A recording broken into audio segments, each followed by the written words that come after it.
Alhamdulillahi Rabbil Alamin wa salatu wa salamu ala nabiyyina Muhammad wa ala alihi wa sahbihi ajma'in. Donc on continue sur la biographie de notre noble prophète Mohammed sallallahu alayhi wa sallam. Et nous sommes toujours dans cette bataille Ghazwatu al-Khandaqi ou encore Ghazwatu al-Ahzab, la bataille de la tranchée ou encore la bataille des coalisés. Donc comme mentionné précédemment, nous sommes au mois de Shawwal de l'année 5 de l'Hégire. Et nous avons mentionné que les Juifs de Bani al-Nadir, qui avaient été exilés et chassés de leur habitation à Médine et qui s'étaient rendus dans le nouveau fief des complots contre les musulmans, à savoir à Khaybar.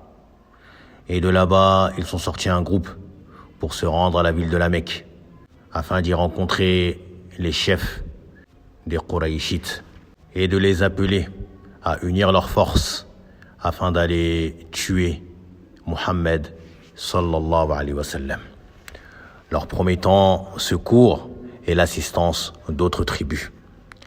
Et ils sont allés voir les Ghatafan en leur promettant une partie des récoltes de Médine s'ils se joignaient à eux. Et ils ont eu gain de cause. Également, ils sont allés voir la tribu de Bani Qurayza, qui était cette dernière tribu juive à avoir un pacte avec le prophète sallallahu alayhi wa sallam.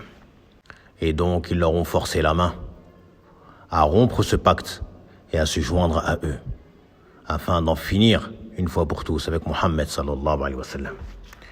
Et ils ont également accepté et ont rompu ce pacte et se sont joints à cette armée de coalisés.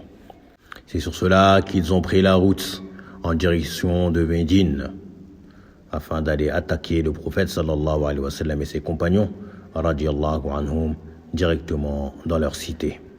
Et nous avons mentionné qu'ils sont sortis avec un grand nombre de combattants pour les Qurayshites qui étaient près de 10 000 et les Ghatafan également, ainsi que les Juifs qui étaient un grand nombre de combattants. Et nous avons mentionné que le prophète sallallahu alayhi wa sallam, ayant pris connaissance de cela, a établi un conseil avec ses compagnons.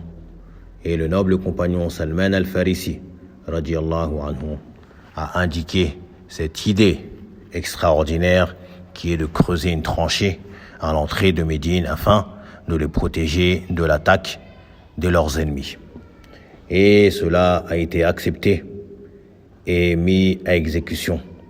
Et nous avons mentionné qu'ils ont creusé cette tranchée en près de 6 jours. Une tranchée de près de 2,5 km de longueur et mesurant près de 4,5 mètres de largeur. Sans parler de la profondeur qui était d'environ 3 mètres. Et les coalisés sont arrivés à l'entrée de Médine, comme Allah nous le mentionne dans la sourate Al-Ahzab au verset 10.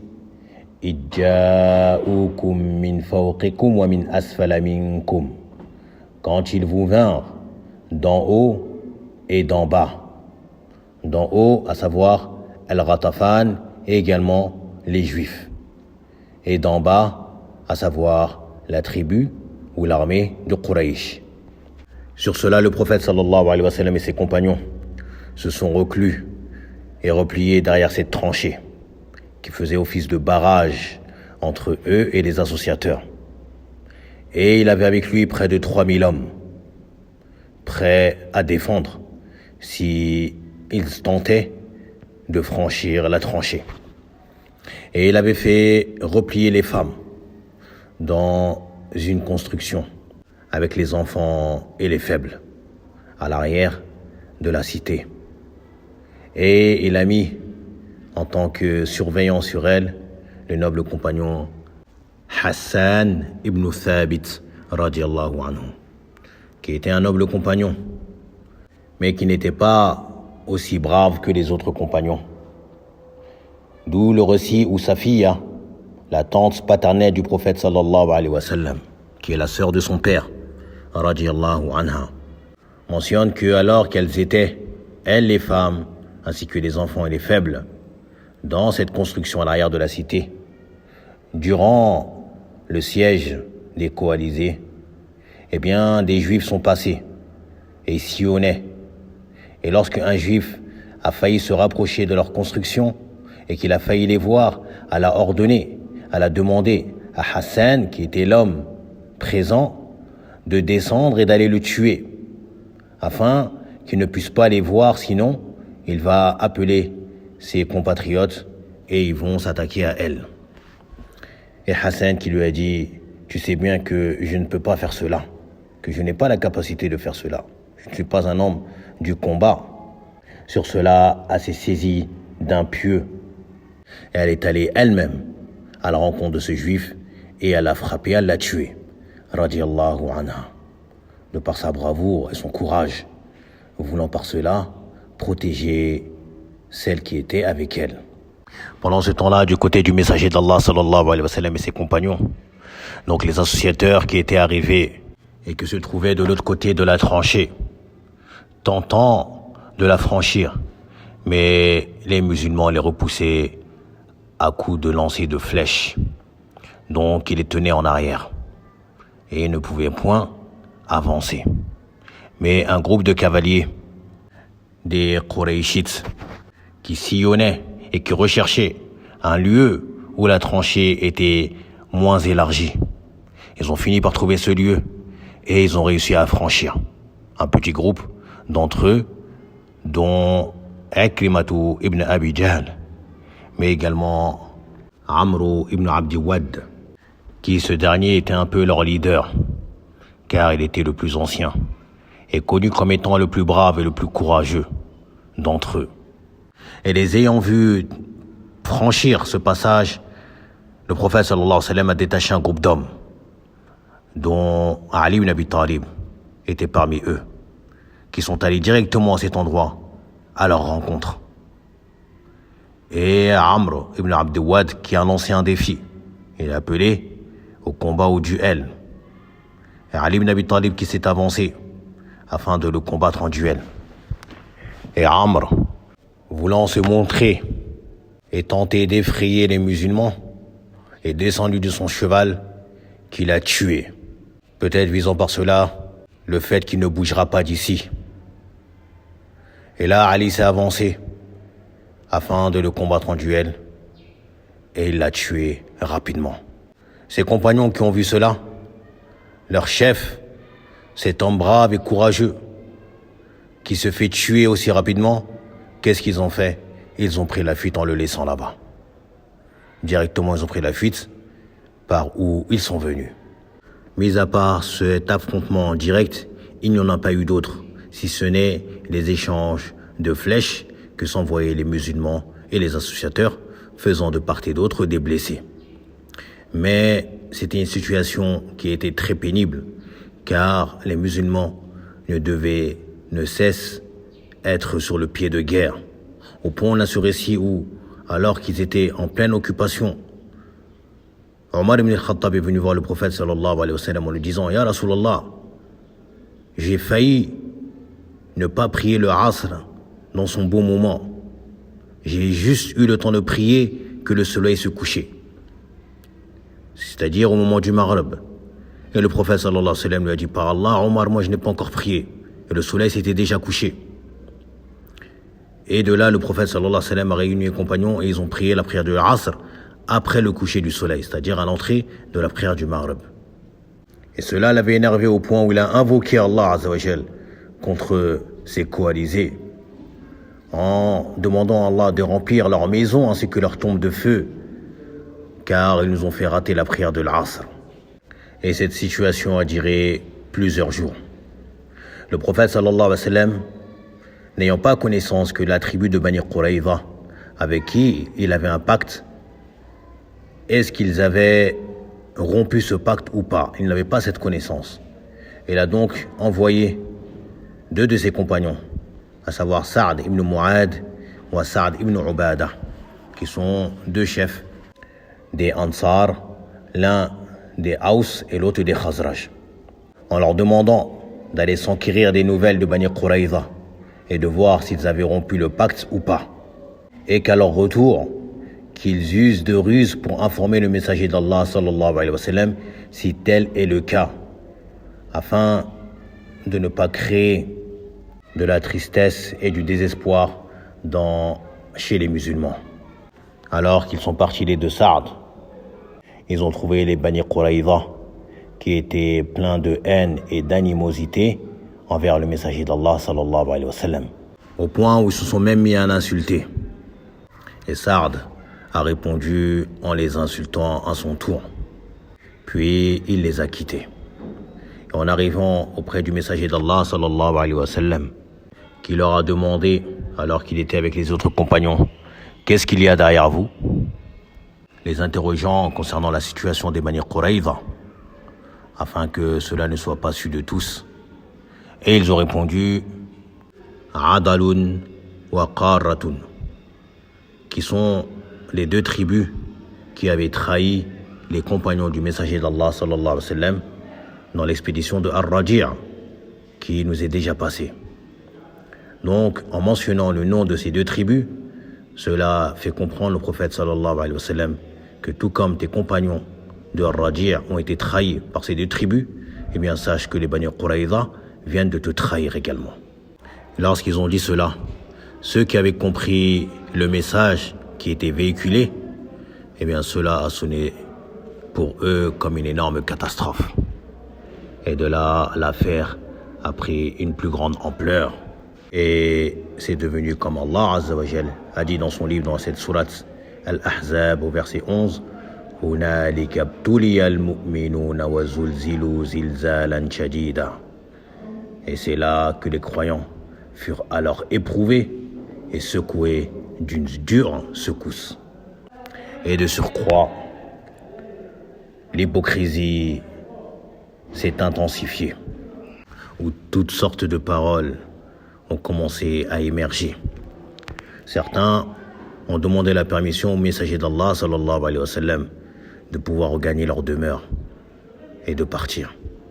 Certains cherchaient à se soustraire et à partir et ne pas être assimilés au groupe des musulmans. D'autres ont carrément dit que le messager d'Allah sallallahu alayhi wa sallam ne leur a vendu que du rêve. Alors qu'ils sont là, ils n'ont même pas la possibilité d'aller faire leurs besoins calmement et tranquillement. Et toutes sortes de paroles visant par cela le fait de baisser les bras et de laisser le prophète sallallahu alayhi wa sallam livrer aux associateurs qui en feront ce qu'ils voudront. Et le siège a fait que durer. Des semaines sont passées. Les associateurs qui restent campés et déterminés à mettre la main sur Muhammad sallallahu alayhi wa sallam. Et on est toujours dans les échanges de flèches, au point où le noble compagnon Sa'd ibn Mu'adh a été touché par une flèche au niveau de son bras. Flèche qui lui a déchiré une veine jugulaire, qu'on verra causera son décès, radiyallahu anhu. Et il a invoqué Allah Azza wa Jalla lorsqu'il a été blessé, en demandant de ne point le faire mourir, tant que la guerre avec les Qurayshites ne sera pas terminée, mais également de ne point le faire mourir, jusqu'à ce qu'il lui fasse voir la punition des Bani Quraïza. Alors que la situation durait et que le prophète sallallahu alayhi wa sallam, de par sa compassion, sa miséricorde envers ses compagnons, et qu'il voyait que cela leur pesait lourd et leur était très pénible, eh bien il a songé à établir un pacte avec les Ghatafan, souhaitant leur retrait de ce groupe auquel ils se sont alliés contre une quantité des récoltes de la ville de Médine. Un pacte de paix, ce qui ferait diminuer le nombre des ennemis et que cela également pourrait peut-être alléger la situation. Et avant de se faire, il a consulté ses nobles compagnons, à savoir les deux Sa'd, Sa'd ibn Ubadah et Sa'd ibn Mu'adh, en leur exposant la situation. Et leur réponse a été très simple, radiyallahu anhuma. en lui disant au messager d'Allah, si ce que tu viens de mentionner est un ordre que Allah t'a ordonné, eh bien, nous avons entendu et nous obéissons. Nous avons entendu et nous obéissons. Mais s'il s'agit d'une chose que toi-même, tu souhaites faire en notre faveur, par pitié envers nous, eh bien, sache, ya Rasulallah, que nous et les Ghatafan, nous étions tous des peuples d'associateurs. Et nous adorions les idoles. Et eux n'espéraient point manger quoi que ce soit de chez nous sans en payer le prix. Donc, est-ce que, après qu'Allah Azza wa Jal nous a honorés par l'islam et qui nous a guidés à cela et qui nous a donné force par ta présence et par l'islam, allons-nous leur donner nos biens de manière gracieuse, gratuitement? Et ils ont dit, par Allah, ya Rasulallah, ils n'obtiendront que des coups d'épée. Et là, le prophète sallallahu alayhi wa sallam leur a répondu qu'il ne s'agit que d'une chose qu'il voulait lui-même faire, yani pour eux. Et il a acquiescé et validé leurs propos. Et il a délaissé tout échange avec les Ghatafan dans le but d'une négociation. C'est par la suite que Allah Azza wa Jal a envoyé un homme qui fait partie des Ghatafan, mais qui s'était converti. Et il avait caché sa conversion. Elle n'était pas connue. À savoir le noble compagnon Nu'aym ibn Mas'ud ibn Amir al-Ghatafani radiyallahu anhu, qui est venu voir le prophète sallallahu alayhi wa sallam. Et on est à près d'un mois de siège. Ça fait près d'un mois que dure ce siège. Il est venu voir le prophète sallallahu alayhi wa sallam en lui disant, ô messager d'Allah, je me suis converti à l'islam. Ordonne-moi ce que tu veux, et je le ferai. Dans le sens, ordonne-moi ce que tu souhaites que je fasse pour mettre un terme à cette situation dans laquelle on est, et je le ferai. Et le prophète sallallahu alayhi wa sallam lui a répondu, tu n'es qu'un seul homme, mais si tu peux éloigner de nous cette bataille, eh bien fais-le, car la guerre n'est que stratégie. Sur cela, il est allé voir les Bani Quraïza, car il avait un lien avec eux. Et eux ne savaient pas qu'il s'était converti à l'islam.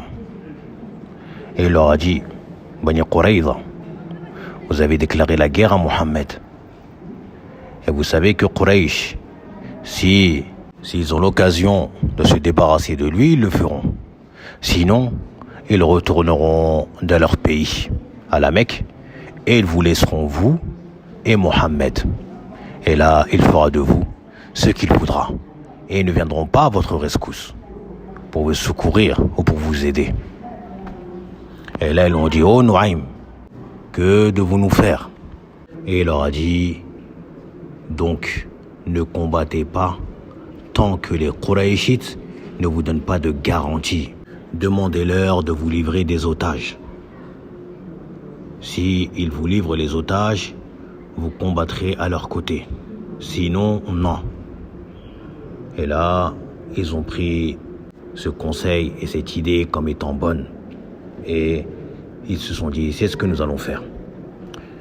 Et ils s'en est allés sur le pas, se dirigeant directement vers les Qurayshites, en leur disant, vous connaissez mon amour ainsi que mon profond respect pour vous. Et ils ont dit, oui, bien sûr. Et il leur a dit, les Juifs de Bani Quraïza ont commencé à regretter le fait qu'ils ont rompu leur pacte avec Mohammed. Et ils envisagent de vous demander des otages afin de les remettre au prophète sallallahu alayhi wa sallam, afin de gagner sa confiance et de réparer cet incident qu'il y a eu entre eux et lui. Donc soyez sur vos gardes. Puis il est allé voir les gens de Ghatafan et il leur a dit la même chose. Puis le vendredi soir de ce mois de Shawwal, les associateurs ont envoyé un message aux Juifs en leur disant que demain, ils se préparent afin d'aller attaquer le prophète Mohammed sallallahu alayhi wa sallam tous ensemble, car ça a trop duré et qu'ils ne sont pas venus ici pour séjourner. La réponse des Juifs a été très simple. Ils leur ont dit demain c'est samedi et nous on ne combat pas le jour du samedi. Et de surcroît, nous ne combattrons avec vous qu'à condition que vous nous envoyiez des otages en tant que garantie. Et lorsque cette information, ce message leur est parvenu des Juifs, qu'est-ce que s'est dit les Quraysh? Ils sont dit par Allah, Nuaym avait raison. Les Juifs commencent à regretter et veulent nous tromper. Et ils leur ont envoyé une réponse dure et ferme en leur disant par Allah, nous n'allons rien vous envoyer. Plutôt, vous allez sortir et combattre avec nous. Et la réponse des Bani Quraïza, des Juifs, a été également celle qu'a dite les Quraïchites, à savoir par Allah, Nuaym avait raison. Et ils ont refusé catégoriquement de se joindre aux associateurs de la Mecque pour aller combattre le prophète sallallahu alayhi wa sallam. De là, la confusion, le doute et des troubles ont commencé à naître au sein des coalisés, les uns ne faisant plus confiance aux autres. Et durant cette nuit, Allah Azza wa Jal a envoyé un vent furieux et glacial qui ne laissait rien sans le retourner, que ce soit leur tente, leur marmite. Cela éteignait leur feu. Les gens tremblaient de froid, qui s'est ajouté à cette anxiété due à un doute concernant les autres armées que composait cette coalition. Le prophète sallallahu alayhi wa sallam, qui était avec ses compagnons, a demandé lequel d'entre eux pourrait-il m'apporter des informations concernant les Quraïchites, et Allah le mettra avec moi au jour de la résurrection. Et personne n'a répondu. C'était une mission à haut risque. La fatigue, le froid, la peur, tous ces éléments étaient réunis. Le prophète sallallahu alayhi wa sallam a réitéré sa question, sa demande. Une deuxième fois, toujours pas de réponse. Une troisième fois, toujours pas de réponse. Sur cela, il a désigné un compagnon en disant « Qum ya Hudhayfa, lève-toi Hudhayfa et va. Va et apporte-nous des informations concernant le peuple de Quraysh. » En lui disant de prendre garde à ne pas les ameuter ou en tentant quoi que ce soit, qu'il aille et qu'il prenne des informations uniquement. Et Hudhayfa est donc allé dans le camp des Quraïchites de manière discrète. Au point, il mentionne qu'à un moment donné, il a vu Abu Sufyan qui se tenait debout en train de chercher à se réchauffer près d'un feu et qu'il a pensé à le tuer et qu'il en avait même la capacité, si ce n'est qu'il se rappelait l'ordre que le prophète sallallahu alayhi wa sallam lui a donné de ne point ameuter ou de ne point faire quoi que ce soit. Et il a laissé cela. Puis il est entré, il s'est joint à eux dans une assise dans laquelle il n'y avait aucune lumière, où les gens étaient recouverts, cherchant à se couvrir du froid. Mais de peur qu'il puisse y avoir un intrus parmi eux, Abu Sufyan leur a dit que chacun d'entre vous demande à son voisin qui est-il, qu'il décline son identité avant que nous commencions notre réunion. Et là tout de suite, Hudhayfa, de par sa vivacité, il s'est tout de suite tourné vers son voisin et lui disait « Qui es-tu ?» en le prenant au dépourvu. et lui a décliné son identité, il a dit c'est bon. Et de sorte, il a été exempté qu'on lui demande son identité. Et il a assisté à ce conseil qu'il y avait entre eux. Et sur cela, ils se sont informés les uns les autres que la situation qui était devenue pénible, avec le doute qu'ils avaient concernant la tribu de Bani Quraïza, mais également celle des Ghatafan, eh bien, qu'il leur valait mieux de retourner sur leur terre à la Mecque. Et sur le champ, durant cette nuit, eh bien, les associateurs ont plié leurs bagages et ont quitté la terre de Médine en direction de la Mecque. Et Hudhayfa qui est rentré directement voir le messager d'Allah sallallahu alayhi wa sallam, l'informant du retrait de l'armée des Mécois. Dans le Sahih de Al-Bukhari, on a ce hadith où le prophète sallallahu alayhi wa sallam aurait dit au moment où les Mécois se sont retirés et qu'ils ont quitté leur siège, il a dit dans le sens, à partir de maintenant, c'est nous qui allons les combattre et non pas eux qui viennent pour nous combattre. C'est nous qui irons à eux. C'est-à-dire que celle-ci est la dernière. C'est la dernière fois qu'ils quittent leur terre pour venir et aller nous prendre sur nos terres. Qu'à partir de maintenant, nous n'accepterons plus cela. Plutôt, c'est nous qui irons à eux. Sallallahu alayhi wa sallam. Sur cela, c'est concrétisé la parole d'Allah Azza wa Jal dans la sourate Al-Ahzab au verset 25, lorsqu'il dit وَرَدَّ اللَّهُ الَّذِينَ كَفَرُوا بِغَيْظِهِمْ لَمْ يَنَالُوا خَيْرًا.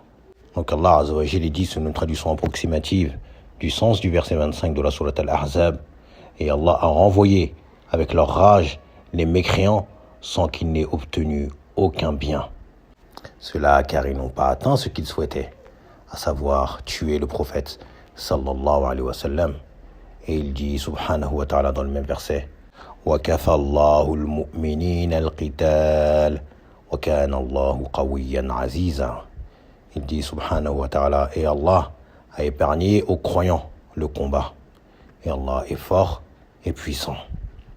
Donc avec le retrait de l'armée des associateurs de la Mecque qui ont fait demi-tour, ainsi que celui des Ghatafan, eh bien le prophète sallallahu alayhi wa sallam au matin, avec ses compagnons, ont quitté leur positionnement qu'ils tenaient depuis près d'un mois. Ils ont donc regagné leur demeure dans Médine et ont déposé leurs armes. Et le prophète sallallahu alayhi wa sallam, qui était dans l'appartement de son épouse Salamata radiyallahu anha, alors qu'il est en train de prendre un bain, lui est venu l'ange Jibril alayhi salam et lui a dit: « Ô Mohammed, avez-vous déjà déposé les armes ? Nous n'avons pas encore déposé les armes. Plutôt, lève-toi et dirige-toi vers cela. » Il visait par cela les traîtres des Bani Quraïza, ces tribus juives qui a rompu leur pacte avec le prophète sallallahu alayhi wa sallam et qui se sont joints aux coalisés. Et directement le prophète sallallahu alayhi wa sallam a répondu à cet ordre en se levant, en s'habillant et en ordonnant aux musulmans de se lever sur le champ et de prendre la direction des demeures des Bani Quraïza, et en appuyant son ordre en leur disant qu'aucun d'entre eux ne prie la prière de Al-Asr avant qu'il ne soit arrivé chez les Bani Quraïza, et cela afin de accélérer les préparatifs et la sortie. Et bien évidemment, malgré la fatigue et les blessures qu'envahissaient les musulmans, eh bien, ils ont répondu favorablement. Même plus que cela, ils se sont même empressés à sortir par groupe. Et on verra cela au prochain cours, insha'Allah ta'ala. Subhanakallahumma wa bihamdik, wa ashhadu an la ilaha illa anta, wa astaghfiruka wa atubu ilayk. Barakallahu fikum.